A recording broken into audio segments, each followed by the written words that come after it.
Hello and welcome. Welcome to our discussion on psychosomatics. I'm Sean Jago, and I have the pleasure of being here with Linda Thackeray and Christy Foster, Hello. um, fellow psychosomatic teachers, and have been part of the health industry for a very long time. Today, we have quite a few questions to get through with regards to health and having a look at health through the psychosomatic lens. And we're also here because we are running a course in September. And we are also looking at doing a different rollout with the course for next year as well. So we'll come back to some of those questions and discuss that further later. But let's just have a little moment just to consider what psychosomatics has been to you, Linda. It would be fair to say psychosomatics was life-changing from the moment I had a first encounter with face reading. I signed up the next day to the full psychosomatic training. And during the process, I had a huge amount of self-discovery.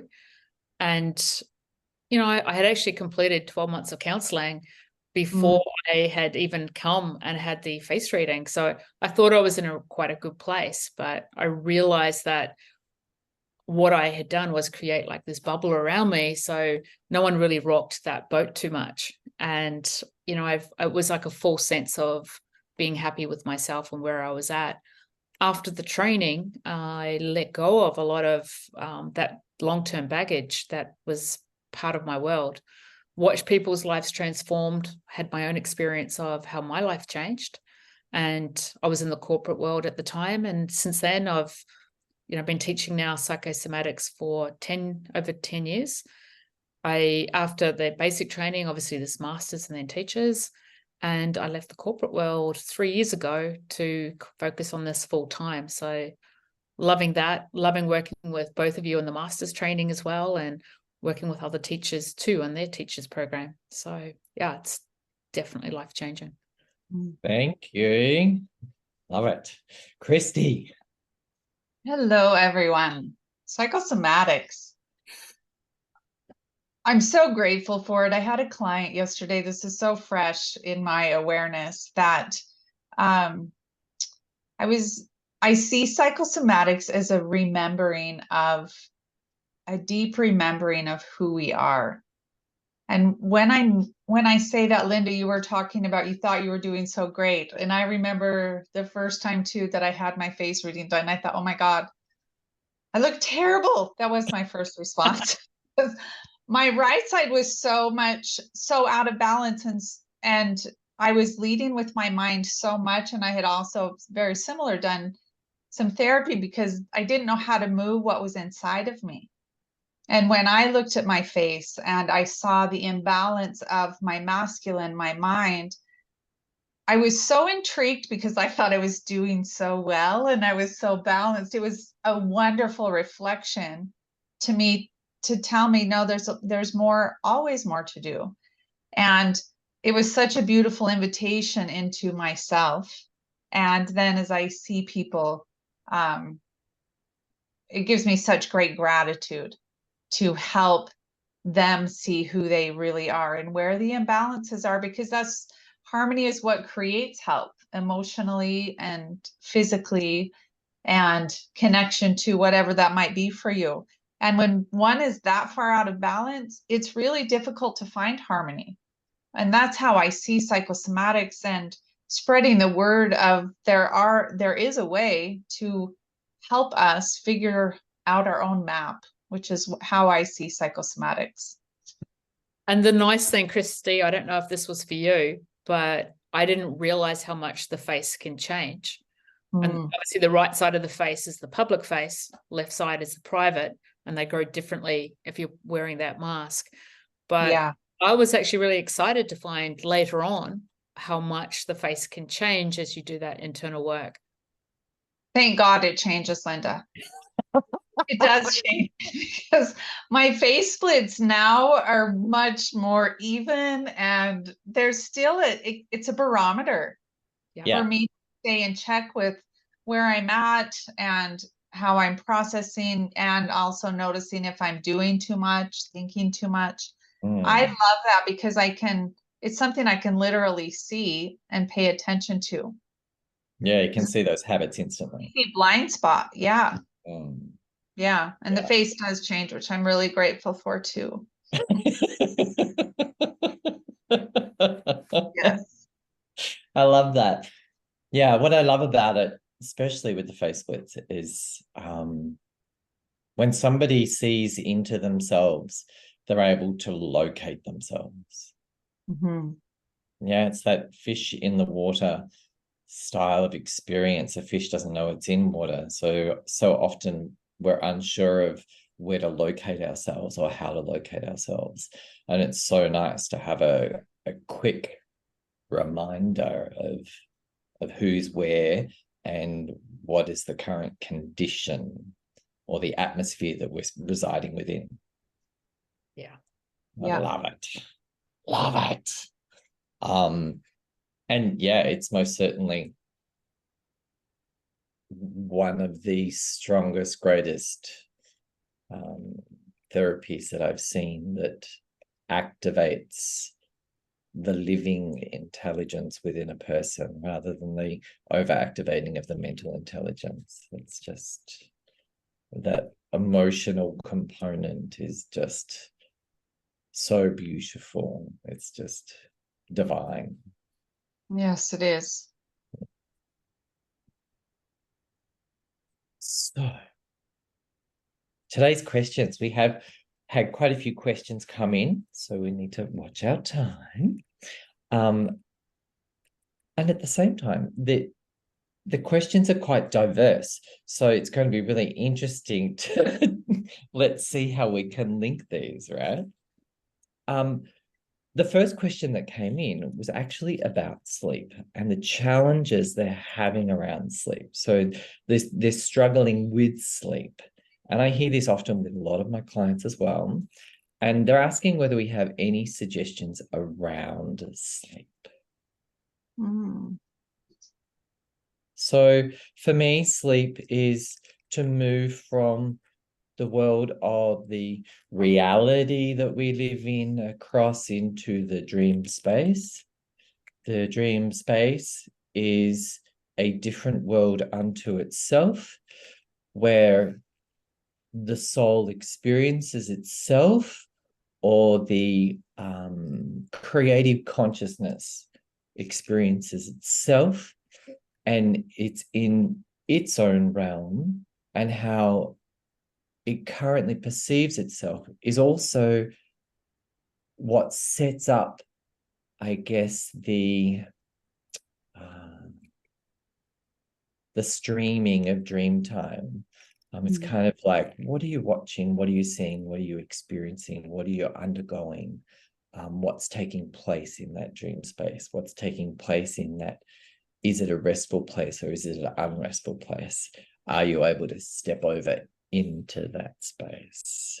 So there's a lot of trust that goes on with regards to sleep. And sleep is something that we all have habitually been trained in one way or another through our family as we grew up. So if that childhood sleep transition has been well nurtured, then going to sleep is a pleasure. But if there's been other habits that have been that have created disturbances in that transition, then as an adult, some of those habits crop up.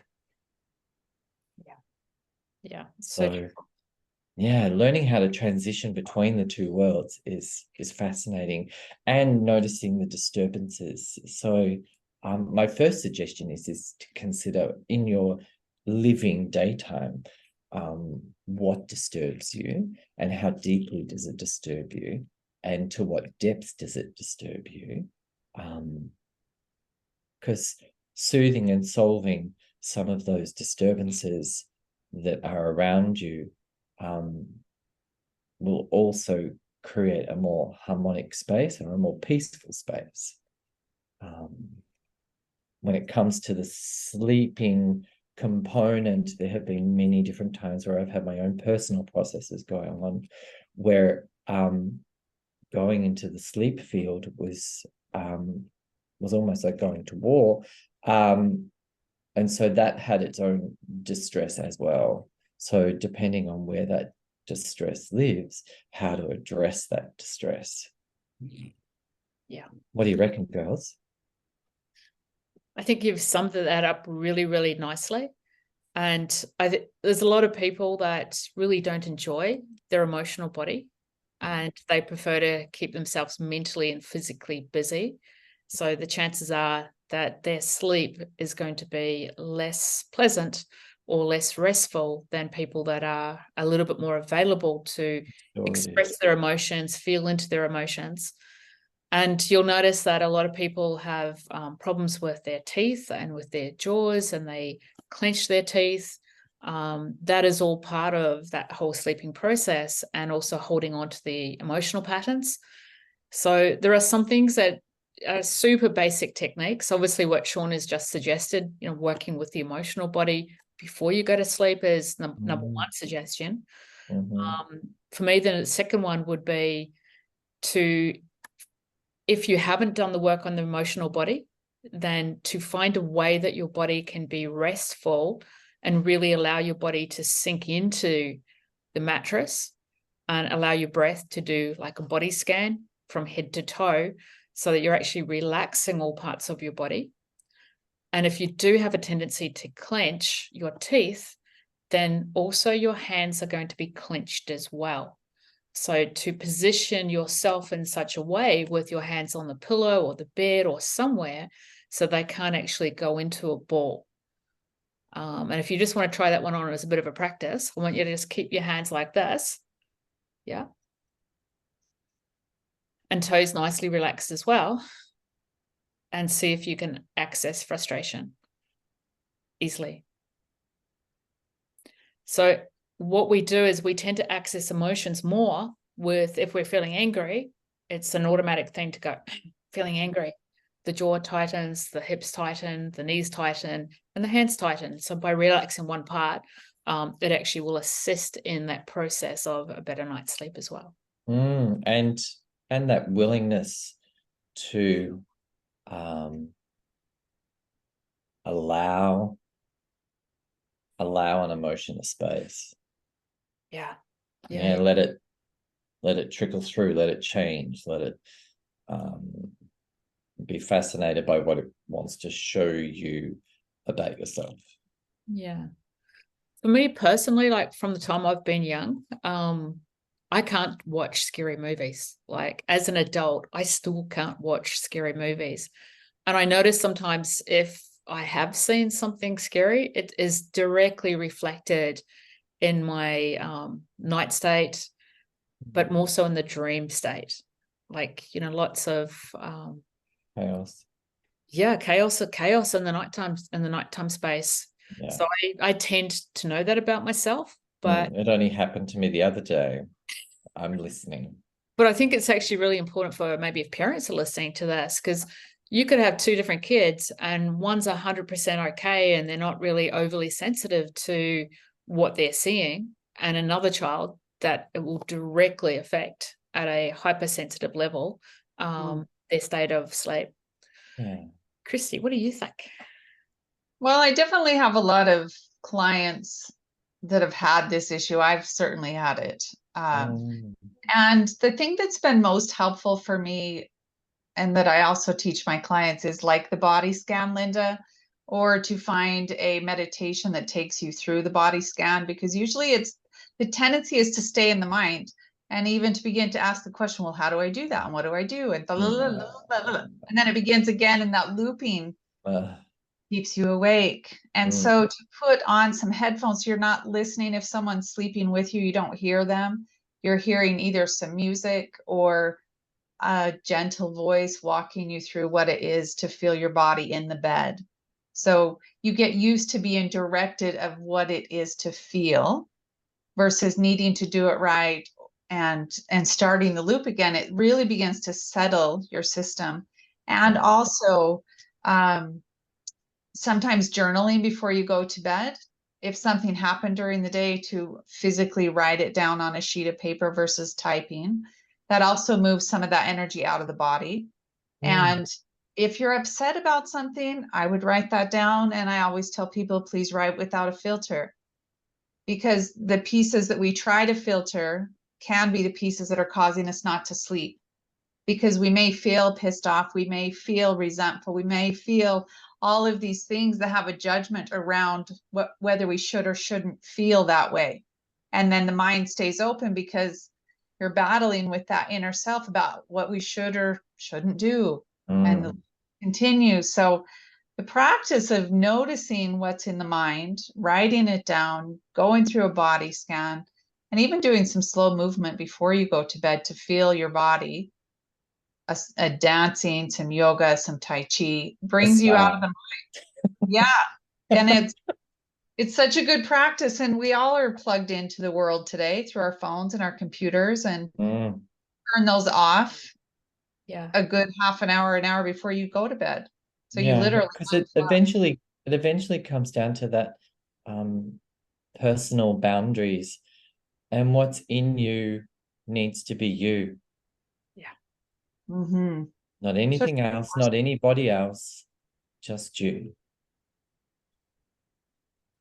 And also retraining yourself as well, because the body sometimes does, same as like a youngster, does need to be trained into a process. I was working with a client the other day, and she said, I can't sleep. So midnight, I got up and did the housework.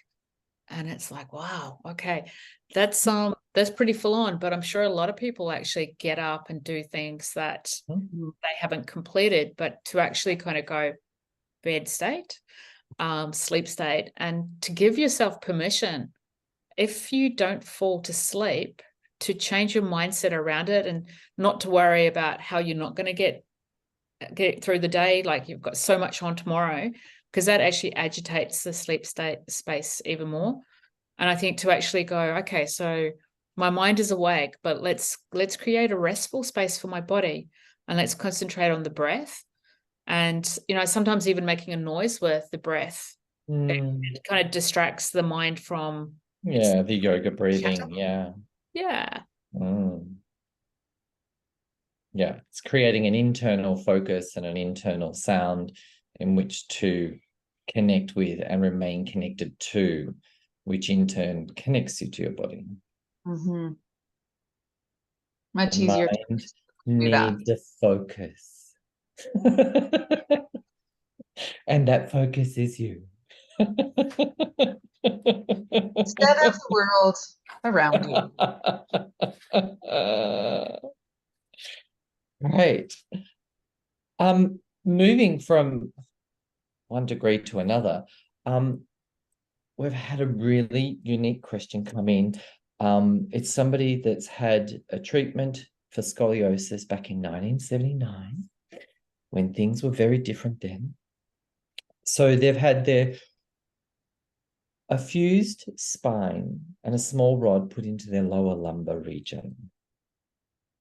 And they're asking about how they can approach a wholesome way for that aging process with some of those limitations that occur from something as profound as surgery. So let's take it backwards just a smidge, and let's look at the location of the space of the body first, and then we'll look at what construct has been created there. Do you want to go first, Christy? Sure. Now, for her, it was in the lower lumbar. Is that what it said on the question? Correct. Yeah. And the lower lumbar is the base chakra, the root system. Has to do with safety, security, relationships, money. And I really believe with our bone structure, when we come in, I have a lot of clients with scoliosis, and the parts that they learn to manage is what I would call their soul imprint. That's what they're here to learn in some aspect about who they are. So Can you depending on where it's at in the body. describe scoliosis? Yeah, so scoliosis is a curvature of the bone, the spine, Mm. and it can curve in different places. Mm. So for the person asking the question, that was right in the lower part of the spine. Mm. And what will happen in that lower part of the spine over time is there becomes a curvature in the middle part of the spine because the body starts to distort. So you're out of pain. Mm. And so the muscles are more comfortable. And over time, it does create a literal twist in the spine. And then the muscles rotate around the spine and hold that. And it can create a lot of pain if you're not managing it and paying attention to the muscles around the spine, let alone moving the spine. Yeah. It can create a lot of pain. And what do you notice in the approach to that space in the body? What do you notice about the emotional component and sometimes the mental component that lives there? Mm-hmm. When we're looking at the emotional component around the lower part of the spine, and many people have this, but in scoliosis probably more so, there's a contraction that happens in that part of the body. And the contraction emotionally can often be, am I safe? Do I have enough support? Mm-hmm. Can I move safely in the world? And for someone with scoliosis in that area, those are the questions, the emotional pieces that I would ask. And as the body gets worked on and loosening those muscles, and or even you using a ball or something to open that up, to really tune into the aspects of safety and of belonging, also is in the base part of the body. And is there something that stands out for you specifically when you start to stretch and open that part? The body will communicate to you what might be held there if you can give it a little bit of space and time to settle into the question. Because the body is intelligence and it will give you an answer if you can be patient and not go into the head too much about it. That's why it's nice for someone with scoliosis to have some body work. Yeah. To loosen up the bone, allow the muscles to move in a different way so they can get used to unlocking. A lot of times they'll go back and you unlock them again. And that's part of the process of scoliosis, is managing that movement within the lower part of the body and the upper part, because there's just as much pain in the mid back when there's lower back pain. Yeah. And now that it's being fused, and often when there's been a fusing that's taken place with the bone, what now?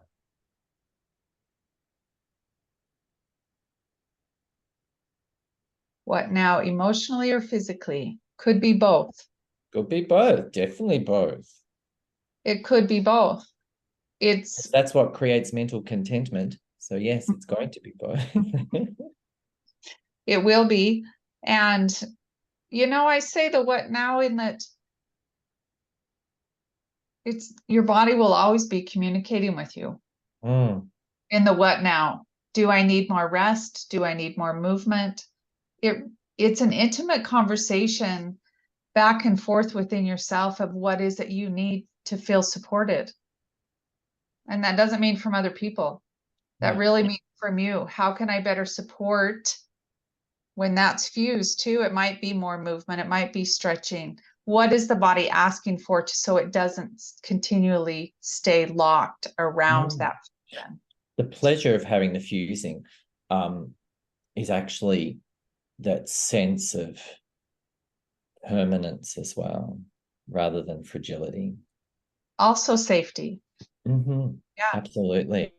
And that in itself often enables the tissue around it to also melt in one way or another. Linda, Well, I was sort of thinking about the relationship of the lumbar curve to the neck curve. Yep. So if there's something happening in the lumbar, there's also potentially something happening in the neck.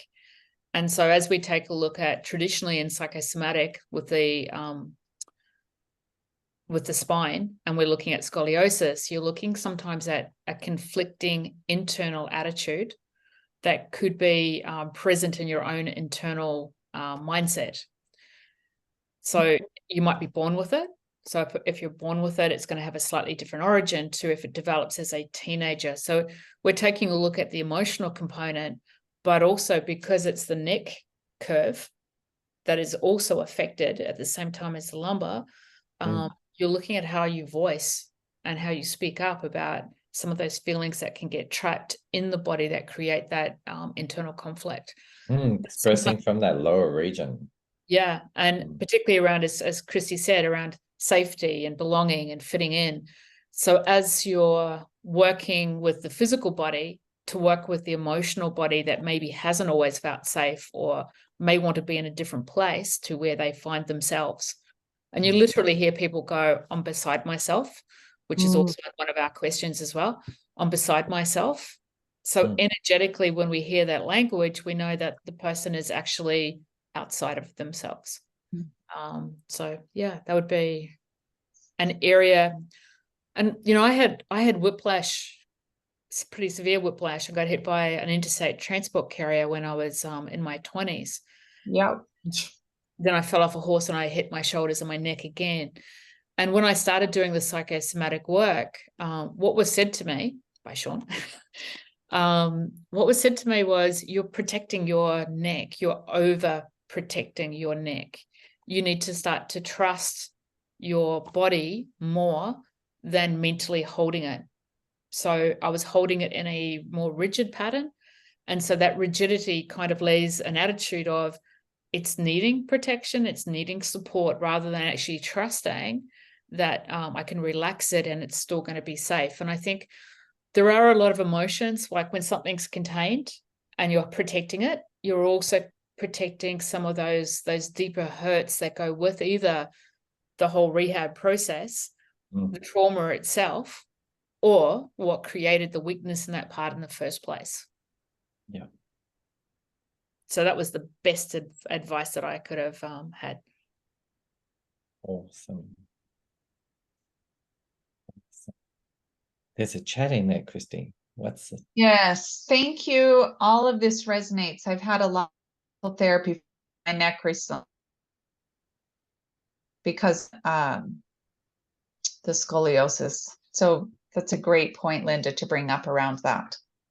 Yeah. Because the spine is one unit. Yes. And if one part of it's going to be moved, all of it is moved. Yeah. Yeah. And the direct correlation between the upper self and the lower self. So the heart is the bridge, but the lower three chakras and the upper three chakras, and the way they correlate between our higher knowing and our higher self and our lower self and our reality self. So that how that interlaces. In different cultures, we're all aware of that. We've got some students that come from different cultures. Some of the people that are working in the physiotherapy world, the difference between how many clients show up with scoliosis with different cultures, you know, presenting also some of the masculine, feminine attitudes. Yeah, the bone being the mind, and therefore also the DNA as well. So yeah, that attitude that takes place between masculine and feminine. And of course, that can present in a family dynamic as well, right? Yes. Absolutely. And sometimes scoliosis, what I've seen too, can be tied to an event in childhood, not necessarily a physical event, but an emotional event. Could be a parent dying, a divorce, where the child's body takes on that impact in a different way. And the scoliosis can develop in the heart, so around the upper part of the body, and or around the identity, which is the mid part of the body. Yep. So there's different ways the scoliosis does develop. Sometimes it is from birth, and then it can develop based on experiences in a child. Its location is very specific to the individual Yes. and what they're unpacking, what they're revealing, or what's being revealed, what's vulnerable, and how to create strength in that space, strength and flexibility in that space. Yeah. Awesome. Love it. All righty. There's two more questions. I'm going to go with the one about migraine first, and then we'll go across to one with regards to massage. This person says, I keep getting migraines. What is it all about? And who wants to pick up the question first? I'll go first. Yeah. So I find that a lot about migraines is being a lot in the head, overthinking. Obviously, there's certain thing about hydrating, but we're also looking at generally how a person nurtures themselves. And if a person is constantly out of their body and looking after everybody else's bodies, or too much in the mind, physically the head can move forward, which creates the forward head syndrome. But I think it relates more to, it's not the closed-heartedness, but it's like I don't have time for myself. And the activity is up here. So again, doing some exercises that brings you back into your body. And there's some really basic things you can do. One of the nice ones is grabbing the gateway point between the thumb and the index finger and squeeze really hard whilst you're breathing from crown down to feet.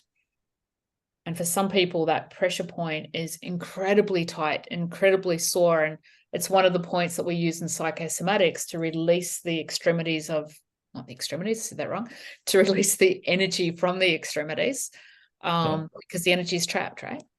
Yeah, that's right. There's such an inversion that takes place with migraines. Yeah. And I've actually learnt to admire a migraine, because it's the body's way of shutting down what harms me. Yeah.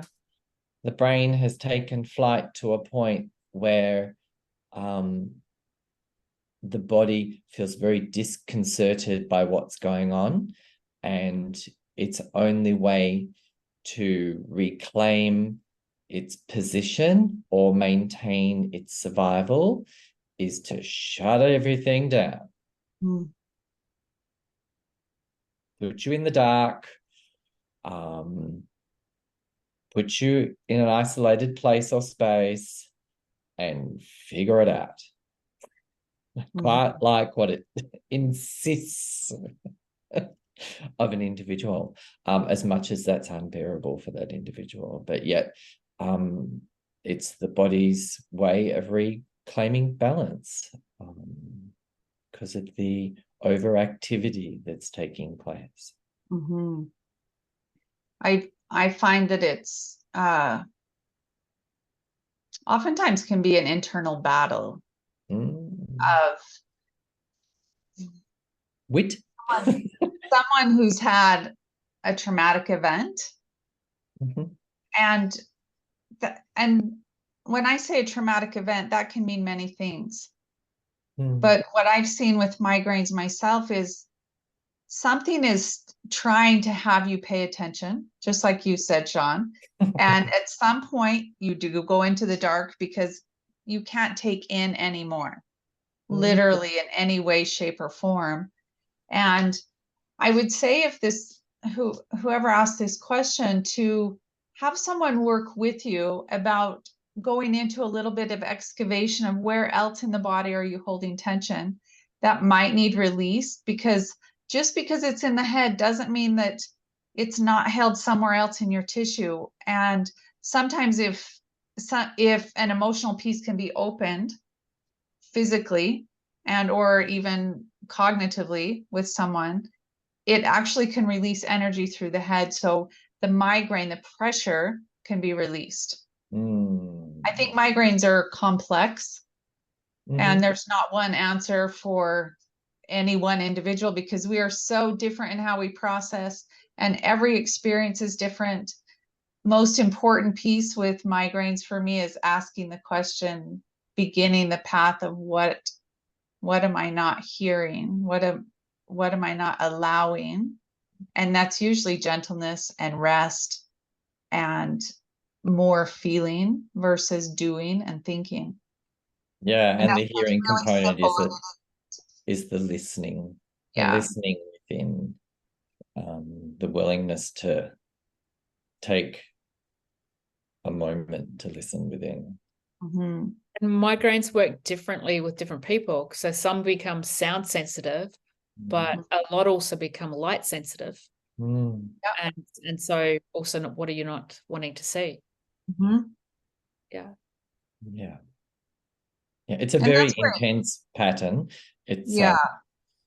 And it can often feel as if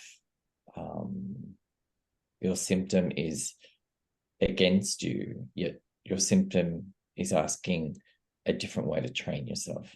Yeah. Great question. And it's very helpful to have a guide, someone to work with you, because it's really difficult to see those pieces by ourselves. Yeah. It can be done, and it's much easier to have someone that can see different aspects of you, how you hold things emotionally, your mental patterns, to really put some of those pieces on the board so you can better understand yourself and what some of them might mean and which ones can rest, which ones need to be addressed.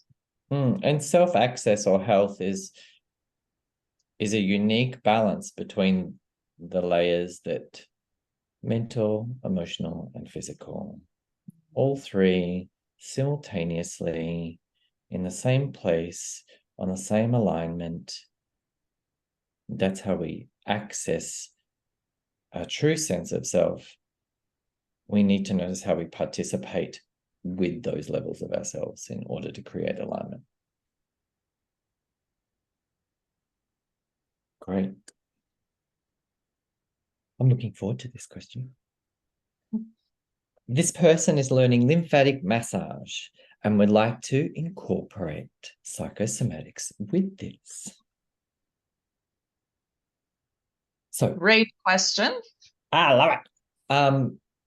Let's look at what they're learning, lymphatic massage. So let's look at the lymphatic system first, and then we'll go in and explore further how psychosomatics becomes beneficial. So the lymphatic system is like the detox system, right? Linda? Yes? Is absolutely. The detox system of the body. And that detox system of the body requires movement. Yes, they're glands that sit in different stations throughout the body that help excrete the excess toxins out of the body and pushes it back into other systems in order to be excreted. And so therefore the lymphatics themselves have this balance where it's looking for stimulation, it's looking for movement, it needs activation, it requires specific movement. So it's about keeping things on the move. So when things become stagnant, then the lymphatic system is what usually comes up as an alert. Yeah. Yeah. And you're also looking at like even things like breathing helps the lymphatics, because as the lungs breathe, as they move, that movement is creating movement for the lymph to actually move through, in the same way the foot coming up does exactly the same thing. So if people have the wrong kind of shoes, as an example, or they're not walking correctly, then their lymphatic movement isn't moving in the same way. And it's a real problem, the lymphatic side of it, because people really need to be taught self-care. And, we cover a lot about this, I guess, within the psychosomatic framework in the training. We take a look at how people walk, how they breathe, and, get them to be firstly used to their patterns, but also what can they do individually to make those changes outside of a training environment, that they incorporate that into daily practice. And a nice one is, as we're sitting here, lifting the heel up, through the weight coming through to the ball of the foot, and then changing it. So you got one foot coming up, one foot coming down, and much the same way when you're sitting on an airplane and you're trying to get that movement. Yeah, they give you those exercises to do whilst you're in an aeroplane. But sitting at a desk, it's a great time to actually do those exercises too. Christy, yeah. Lymphatics. You're on. So lymphatics are, I think, a really fascinating system in the body because they give us so much information. And lymphatic massage is such a wonderful tool and modality because it's so gentle, which I appreciate, because you're working with that fluid and the level. Yeah. It's so light. And we sit so much, the physical aspect, we're sitting and we have a major lymphatic drainage area in the groin. We have one through here. And so you figure if you're sitting, we're just a structural piece and you're not moving for 8 hours a day if you're working at a computer. You can only imagine how much the body needs to move in between and or after to get that fluid moving again, so you don't get pockets that start coming through the arm and through the groin that get really, really restricted. Swelling equals pain. And then you have less movement. So the more that we can understand why it's so important to move and all parts of our body. So if you're walking and you're having lymphatic issues, I would even use your arms and pump your arms to get that to open and move through the top part of the body, because movement is so key. And it doesn't have to be forceful movement. It can be very gentle to get that fluid to start moving through. Yeah. And I guess the signature that sits behind that is most people would say, but how does this take place? And often it would be if somebody tends to have a freeze response. Yeah, in life. They kind of withdraw and they want to stop and hold life still rather than let life happen. And often people as well, Sean, the people that tend to please others. So their own emotional expression's not coming through, same as the freeze response. It is, yeah. But it's contained, their emotions are contained. Yeah, the priority becomes everything else other than self. Yeah. I've been giving clients a new exercise to do for lymphatics. And because the lymphatic system is just underneath the skin, and as Christy sort of said, it's really super light. You don't need to go too hard. To do a drying when you get out of the shower, before you even grab the towel, to hand dry yourself with your hand. So you've got your full connection of your hand drying all parts, but particularly underneath the arms and around the breast itself. And it's just kind of gets that body contact happening, as well as that gentle work that the light massage that you're doing to yourself is in that area. And I would add to that, Linda, just the psychosomatic piece, because I am a nerd in this. I tell people to do that all the time, and I'm going to add to that. Please do.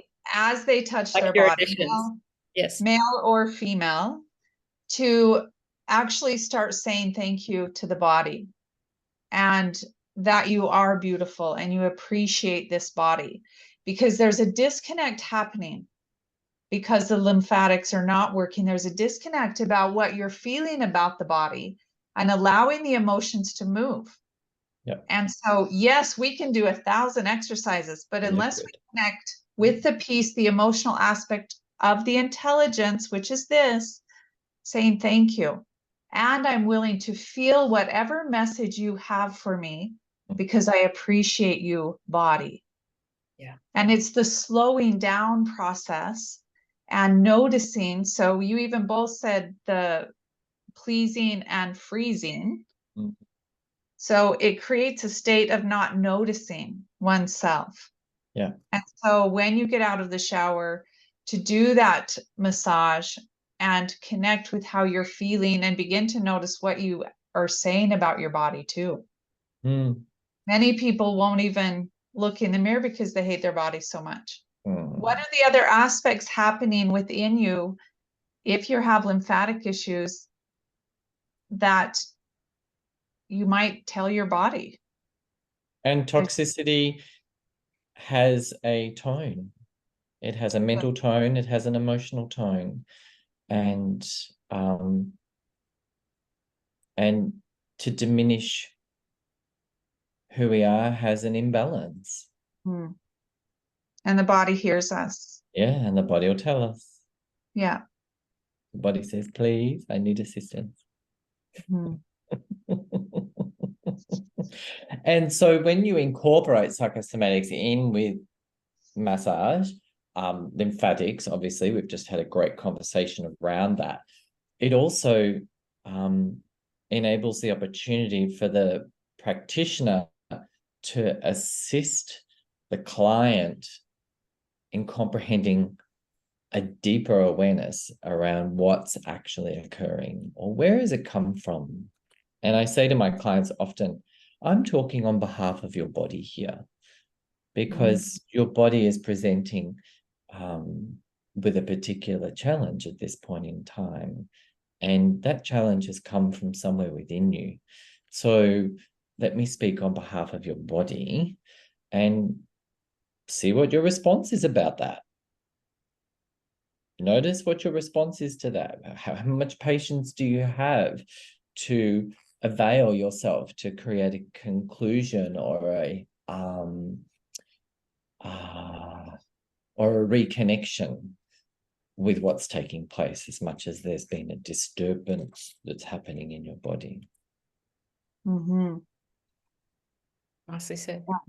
And with psychosomatics, joining it with lymphatics, you're going to learn where the swelling is with the lymphatic system and what exactly that might indicate for that individual person and guide you. What I love about the education, it helps to guide you in questions as you're working with someone of what emotions actually might be held in that part of the body. And so you're not guessing. The person still is going to be able to answer it, but it's pretty clear on each area of the body, which you learn through the education of psychosomatics, of which every part in the body means and indicates it as a whole. And then once you start doing people individually, that's when you can really fine tune that and make it more individual to you. And what I love about it too is the person receiving the treatment, no matter what the modality is, really feels understood on a deeper level and seen, which is the key part of any modality anyone does. Included. Yeah, very, very important and valuable. Yeah, you're not treating my symptom, you're treating me. Yes. I think one of the nice things as well about psychosomatics, it doesn't always have to be a statement. You're learning the location, as as we just mentioned, but you can also utilize it as a way to ask questions of what you're already seeing in the body. And I think that's one of the areas that is a little bit different from some of the other modalities, because there's so many amazing modalities out there, but I think it is a reasonably unique kind of format to how we work with psychosomatics. One of the earliest things that I took from it is that it enabled me to have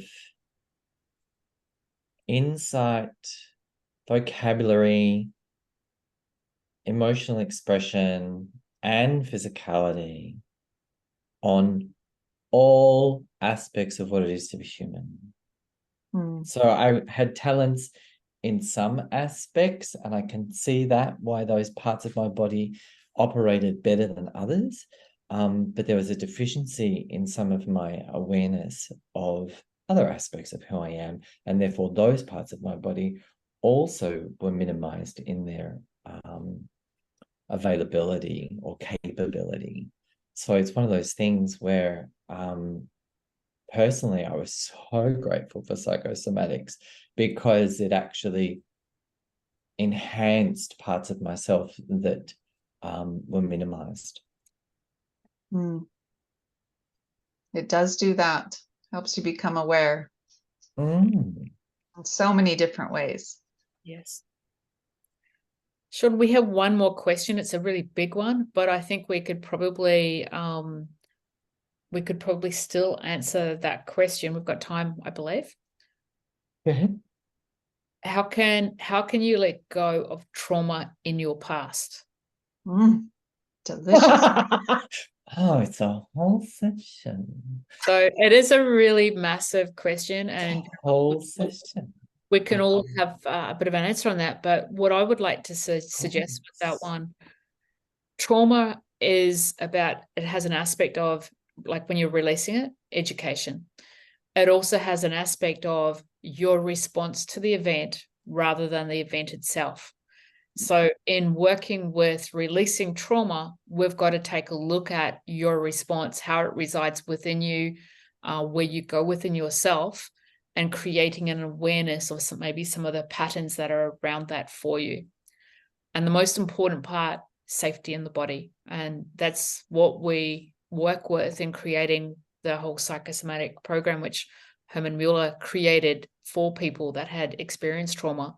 And we're looking to change their relationship with it and their internal, and basically the nervous system, learning how to work with the nervous system.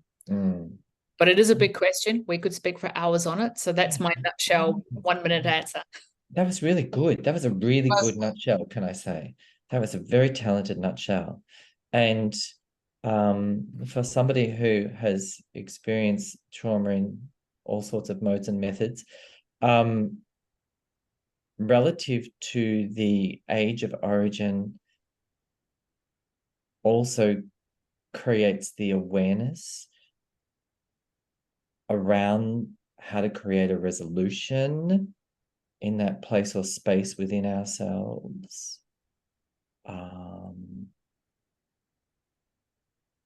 And most certainly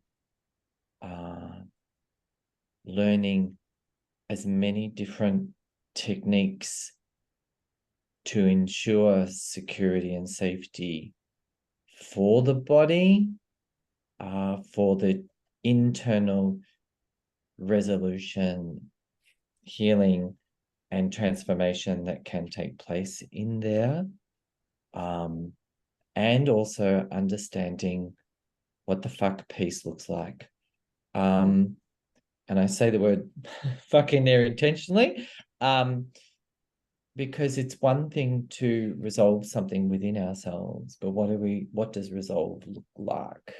What does health look like? What does peace look like? What does harmony look like? They're the practices that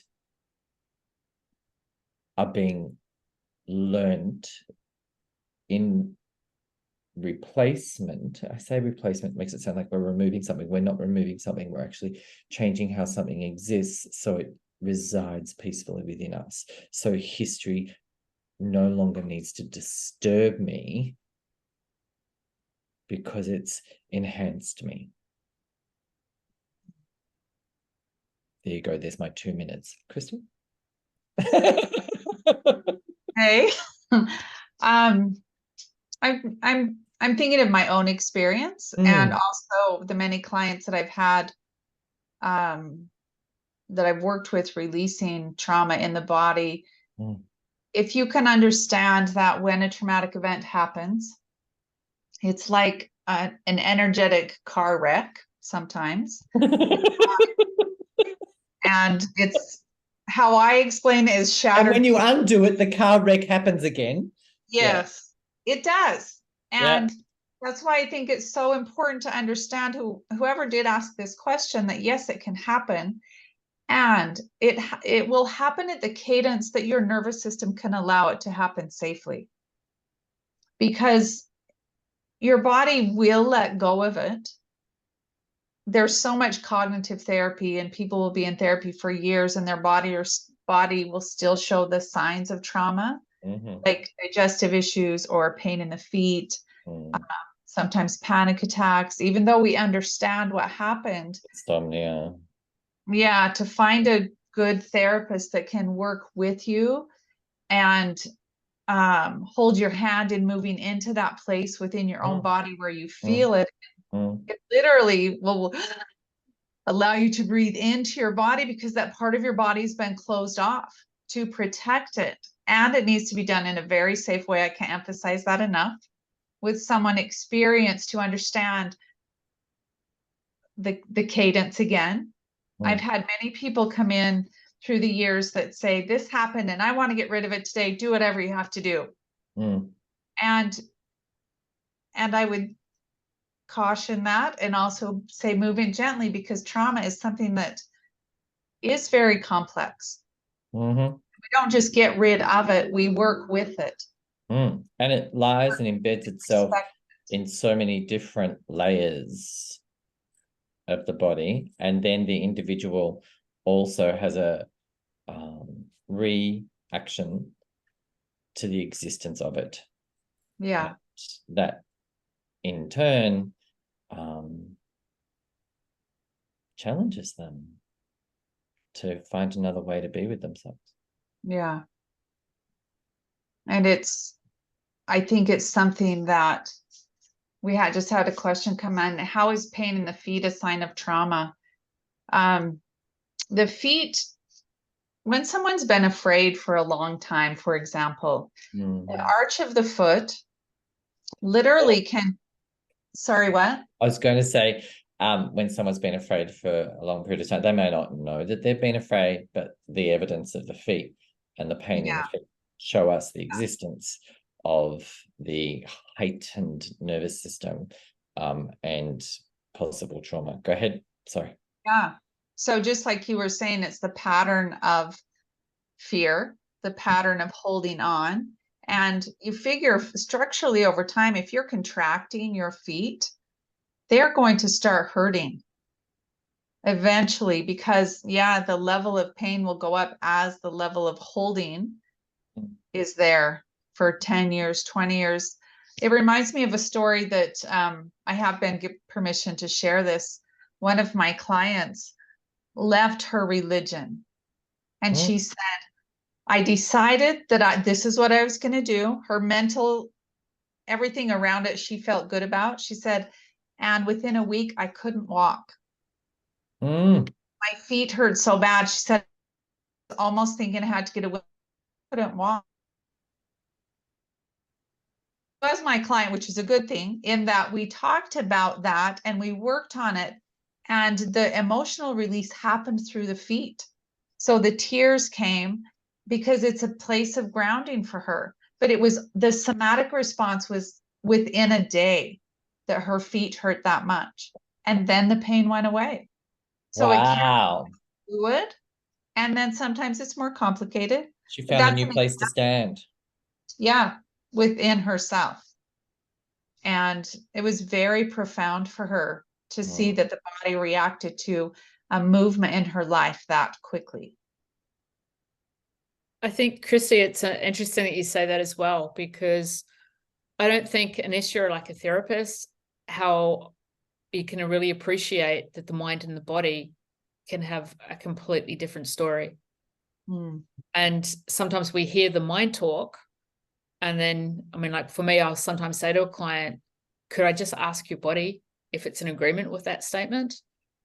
And they'll go a little bit slower, feel into the body, and just cry. And I think it is a real educational process to see how two stories can coexist in the same body and show different effects. And all those pieces pull into migraines and sleeping issues. What we just talked about, the fatty issues. Yeah. All of those threads are connected. Yeah. And we're talking about trauma. So we Yeah. are interconnected, and it's an intelligent system, and there is a map for that. Yeah. And the degree of discomfort is the strength of, or the intensity of what resides within the individual that's asking for recalibration, that's asking to be understood, comprehended, accepted. It's kind of like, when does the board of members of the committee stop fighting and create a solution? Yeah. Good question. So I guess the next question would be, if people were interested in learning more about psychosomatic therapy, either for personal development or professional development, how they could do that. And I guess I'll answer part of that. You can start your journey for personal development, which is often for people that are looking at, how do I enjoy my life better, in level 1 of the psychosomatic training, which can be started either online or face-to-face. The formats are slightly different, but they're still the same basic content. Or for people that want to add it into a therapeutic practice, or to expand on to what they're already doing within their therapy, which is an amazing add-on. You can go on to do level 2. And the certification process, that actually takes about a year. So one is, the online is usually 10 days, 6 hours. The level 1 training is 6 days face-to-face. The level 1 and 2 is 12 days face-to-face. And after that, it takes about a year to complete the psychosomatic certification process. And for all the most case people, studies and research. For most people, that will be 5 to 6 hours per week for about a year. And you can contact any one of us for information. Christy, your website is? Is christyfoster.co. christyfoster.co. Yep. Your website. My email is there. You can also, there'll be a new website very soon, which will be seanjago.com.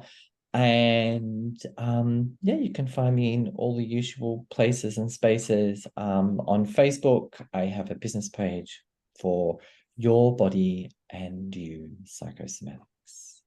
Right. And mine is thefaceandbodyinterpreter.com. So I have a group on Facebook called Emotional Anatomy. You can find my Emotional Anatomy group through Facebook, and I post quite a bit in there, educational posts about the body and little clips, so you can learn, and you're welcome to ask questions there too. Awesome. And we're going to have regular monthly meetings of questions. Gatherings of these Q&As. Goodness. Could go for days and days and days and days and days. I love it. Awesome. Thank you, beautiful women. Yeah. Thank you for those that have come to be here today. Thank you for those that are watching this video. Take care. Your body and mind will let you know. Thank you very much, Savannah, for the clapping.